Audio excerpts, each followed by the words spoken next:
Петият по големина континент на Земята неудържимо привлича учени и пътешественици през последните 2 века от човешката история. Полярните изследвания са блестящ пример за силата на човешкия дух, който търси винаги новото и неизвестното. Ледена дестинация, която едва шепа от 7 милиарда души на планетата, са имали късмета да посетят.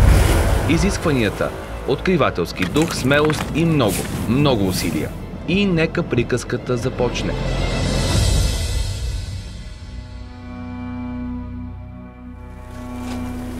Далече, толкова далече на юг, където стрелката на компаса показва само север, се простира приказна земя. Най-далечното и изолирано място на Земята. Тук е измерена най-ниската температура на планетата – минус 89 градуса по Целзий. Последната ледникова епоха преди 18 000 години, когато континенталните ледници са достигнали до Париж и Вашингтон, все още не е приключила в Антарктика. Ледената покривка обхваща почти цялата площ на континента, а в полярната му шапка са съсредоточени 91% от леда на планетата. Ледени скулптури сякаш са изваяни от ръката на невидима вълшебница. Магия властва на този далечен южен континент, наречен Антарктида. Красота, която обгръща 1/10 част от нашата планета. Антарктика е царството на един от синовете на Зевс – бог Еол, господар на ураганите, бурите и харите. Далечен свят с дива, предизвикателна и неистово привличаща природна красота. Тук мързеливо се изтягат тюлени. Пингвините се поплащат тромаво, но ловко се гмуркат в ледено-студените и кристално чисти води, където айсберги с форми на изящни замъци изкрят във всички цветове на дъгата. Антарктида е единственият континент, на който хората не са създали цивилизации и не са се заселили постоянно.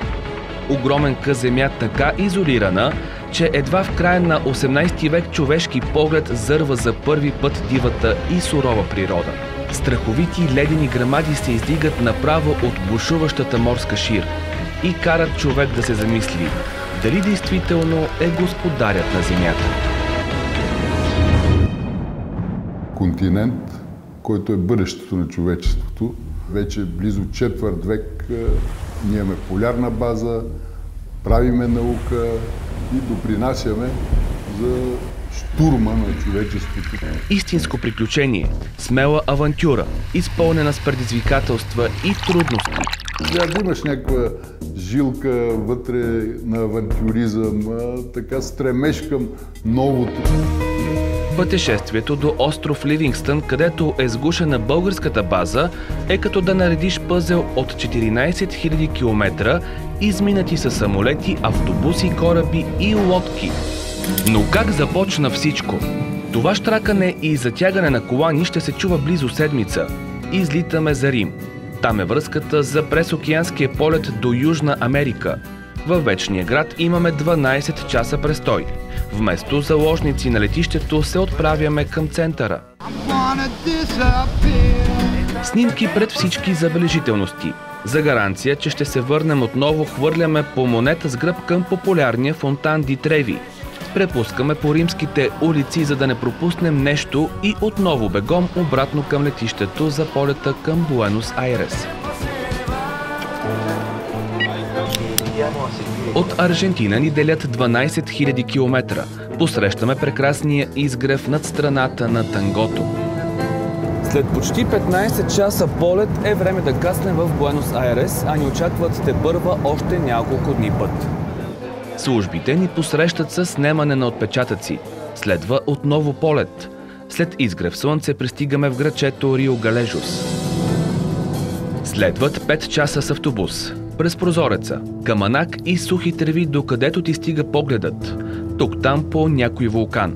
Сигурен знак, че сме в наречената от Магелан Патагония. Земя не като от роман на Жул Верн, а истинска. Бързо се запознаваме с стадата Гуанако. Пресичаме границата и влизаме в Чили. Стигаме до портите на чилийския град Пунта Аренас или предпоследната ни спирка преди ледения континент. Намирам се на най-високата точка в Пунта Аренас. Натам е Атлантическия океан, зад мен е Магелановия проток, само направо се намира и Антарктида, а натам е Пасифика.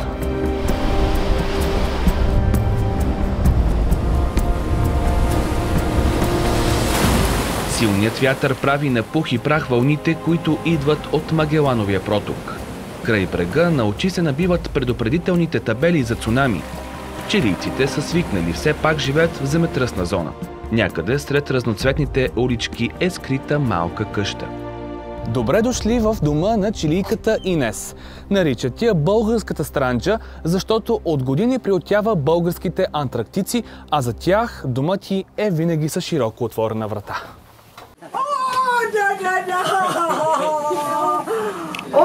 Радостта на сеньора Инес Луна е безкрайна. Всяка година тя приема българите като свои деца. Ти знаеш, това е дом. Истински български дом. Тук всяко кътче напомня, че си у дома, в България. Сред екзотичните растения в двора на Инес откриваме гордо да расте и българския здравец. Друг в Пунта Аренас няма. От години полярниците отсядат при емблемата на гостоприемството.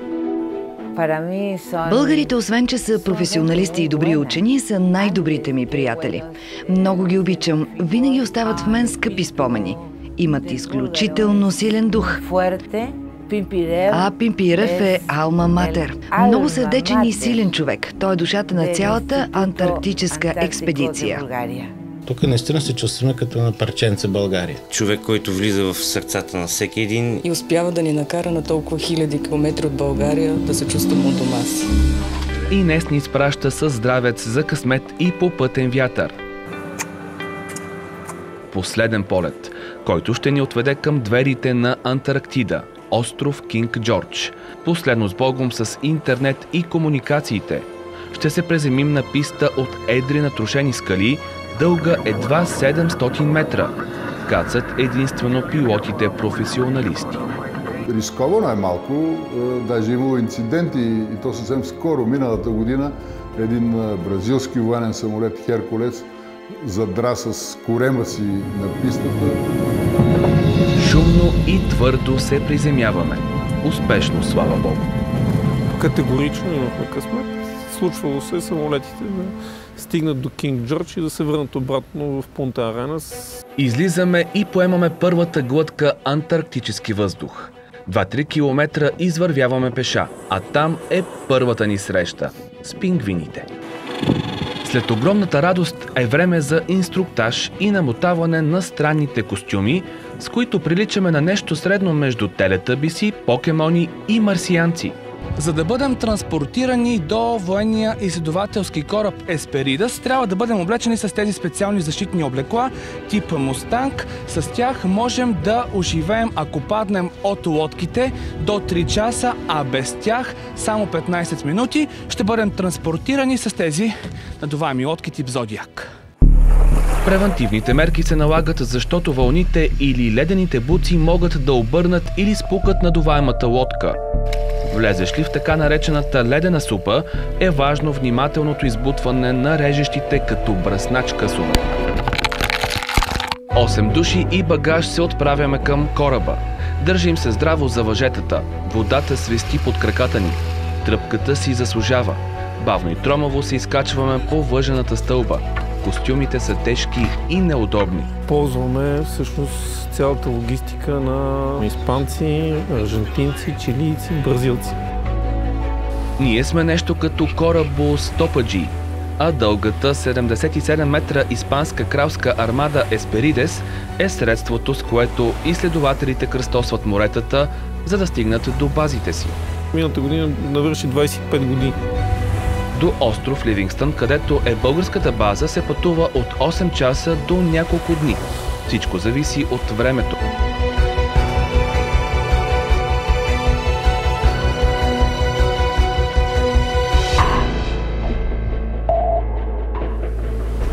Антарктика с колосалното си количество лед е своеобразен замръзнал резервоар, в който се съхраняват 2/3 от запасите на сладка вода на Земята. Покачването на температурите обаче непрекъснато разрушава крайбрежните ледове, които поемат като айсберги своя път в океана. Така се губи огромно количество прясна, сладка, кристално чиста вода.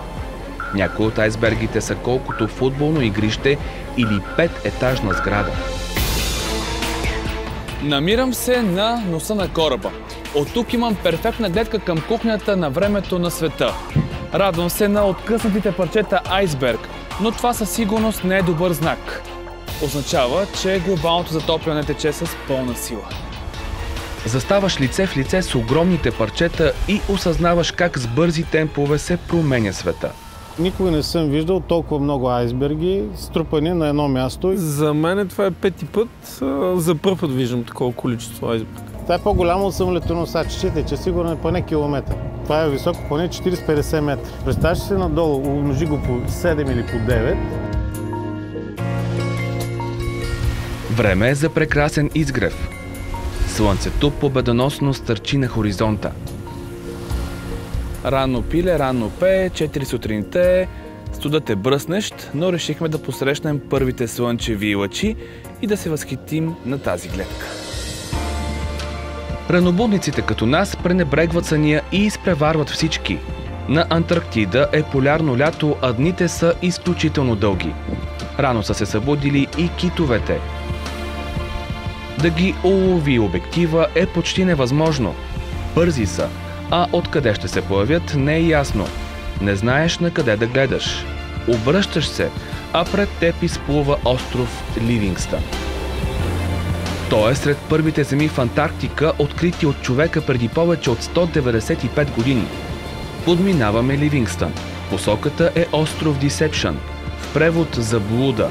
Затаявам дъх, защото това е действащ вулкан.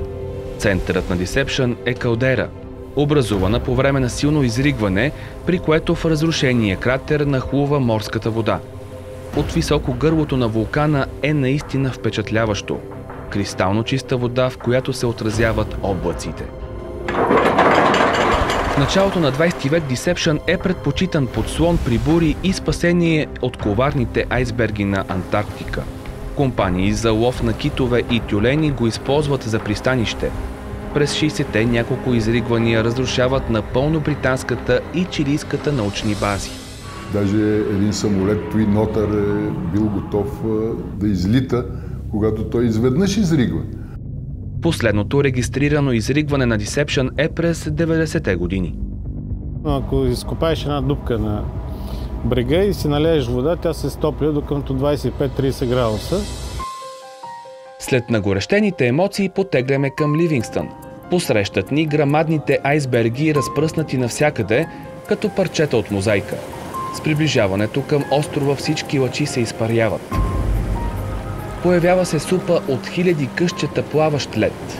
Потъваме в мъгла и ниски облаци. Българският залив е окупиран от огромни айсберги. По команда на капитана всички отново обличаме мустангите. Екипажът подготвя тежащата тон лодка и я спуска в ледените води.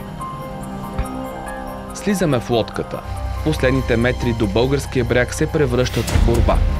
Опитен испанец дава наставления и побутва ледените късове с гребло. Едно грешно движение и плаващия лед може да нанесе опасен удар на лодката. Всички сме на щрек.